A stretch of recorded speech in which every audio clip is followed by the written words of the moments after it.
adlaw nga Lunes karon mga kaigsuunan, petsa 27 sa bulan sa Setyembre, tuig 2021. Ang pagbasa kinutlo gikan sa Ebanghelyo sumala ni San Lucas, kapitulo 9, bersikulo 46 ngadto sa 50. Unya naglalis ang mga tinun-an kung kinsa ang labing dako kanila. Apan nahibalo si Jesus sa ilang gihuna-huna, busa mikuha siyag usa ka bata o gipatindog sa iyang kiliran. Og miingon siya kanila, ang mudawat niining bata sa akong ngalan. Mudawat kanako, ug ang mudawat kanako, mudawat usab kaniya nga nagpadala kanako.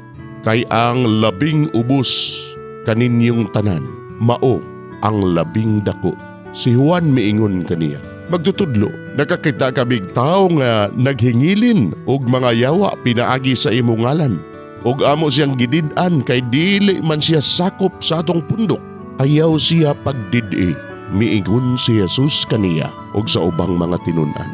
Kay ang dili batok kaninyo, dapig kaninyo. Mga igsuon, ang Ebanghelyo sa Ginoo, daygon ikaw, o Kristo.